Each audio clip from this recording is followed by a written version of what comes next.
Welcome back to Jaduk Channel, inspiring you always.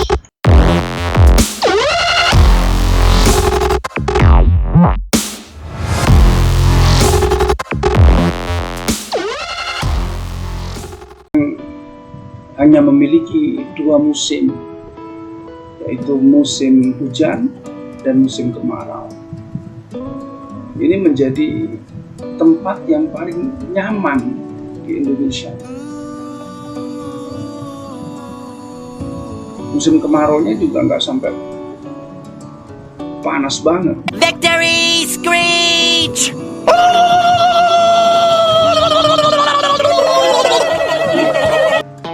Kalaupun musim hujan masih bisa bekerja, apalagi kalau di sawah yang memang butuh hujan. Nah, makanya di pedesaan, di kampung-kampung zaman dulu itu, kalau musim hujan mereka menanam padi. Dan ketika berganti musim menjadi musim kemarau, kebanyakan para petani menanam sawahnya atau ladangnya itu ditanami dengan palawija.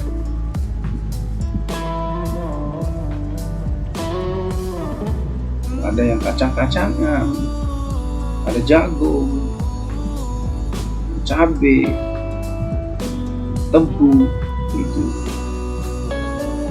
Jadi tanaman-tanaman di pedesaan zaman dulu itu seperti itu. Masih bisa beraktivitas walaupun musim hujan, walaupun musim kemarau, masih tetap bisa beraktivitas. Tapi walaupun begitu, zaman dulu orang-orang di perkampungan itu selalu memiliki lumbung padi. Jadi ketika mereka panen,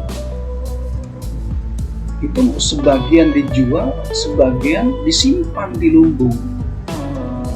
Jadi mereka memiliki stok padi. Mereka nggak khawatir. Cuaca yang seperti itu, musim yang seperti itu, membuat orang-orang dulu umumnya di Indonesia itu orang-orang yang santai, orang-orang yang santai.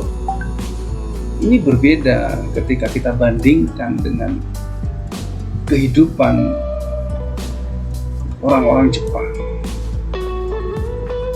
Bagaimana orang-orang Jepang? Mereka disiplin, bekerja keras. Karena apa?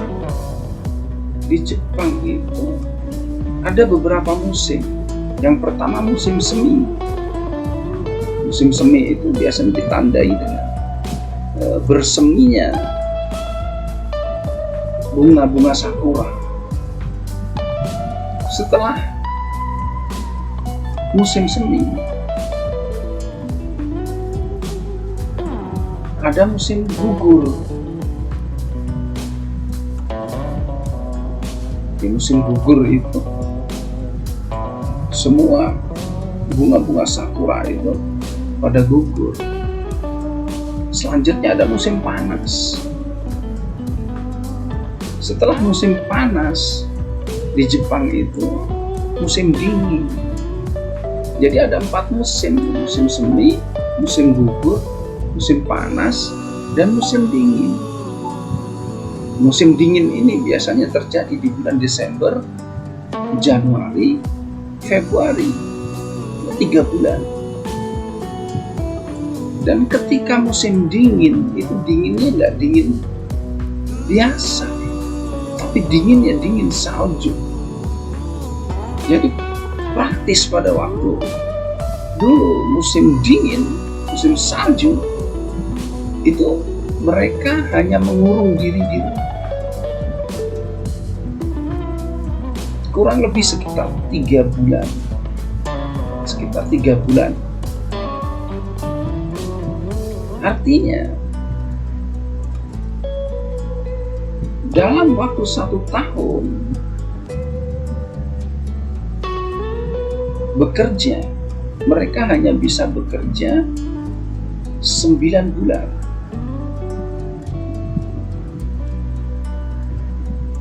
Dan 3 bulan selanjutnya mereka harus tinggal di rumah. Karena apa? Cuacanya tidak mendukung mereka untuk bisa bekerja di luar.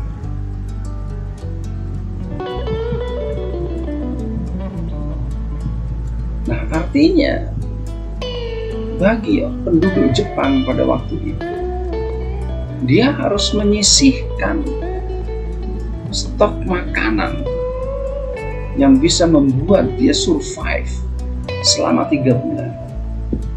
Karena nggak bisa kemana-mana.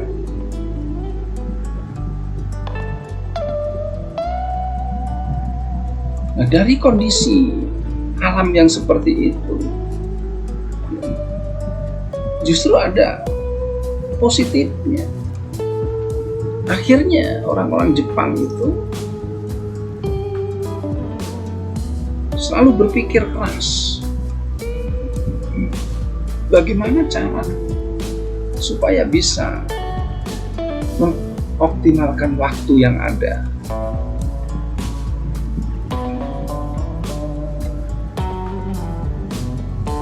Supaya lebih cepat. Ya, akhirnya kreatif orang-orang Jepang. Mereka bisa bikin motor. Tujuannya apa? Optimalisasi waktu. Mereka berpikir terus bagaimana dia sekali kerja itu bisa beberapa pekerjaan selesai.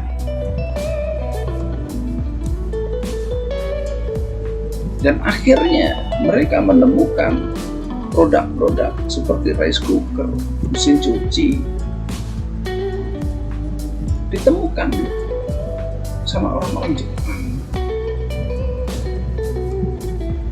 yang akhirnya mereka bisa mengerjakan beberapa pekerjaan sekaligus. Ketika barang-barang ini datang ke Indonesia, nah, karena masyarakat Indonesia itu yang seperti tadi terlalu santai karena didukung oleh alam yang sangat luar biasa ini. Begitu datang dia tetap saja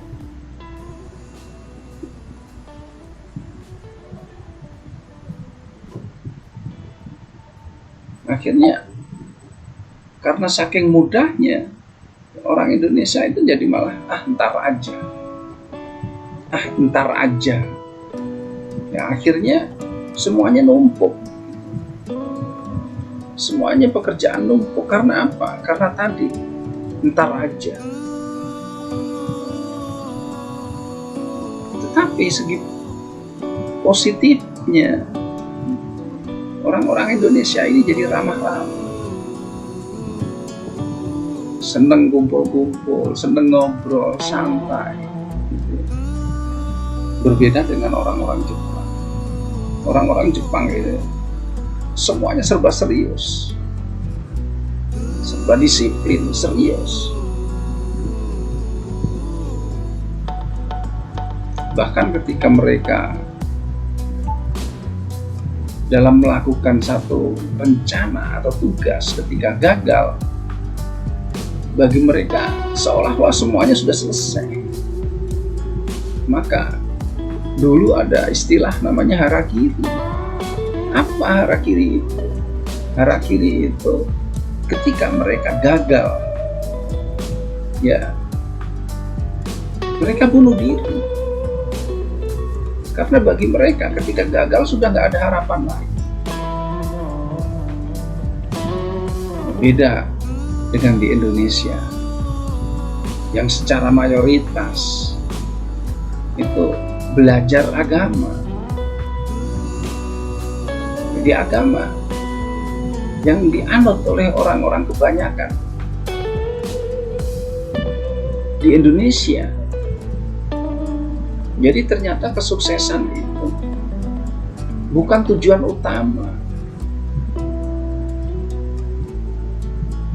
Jadi tujuan utamanya adalah orang-orang mayoritas yang ada di Indonesia. Tujuan utama itu mendekatkan diri kepada Sang Khalik, Sang Maha Pencipta.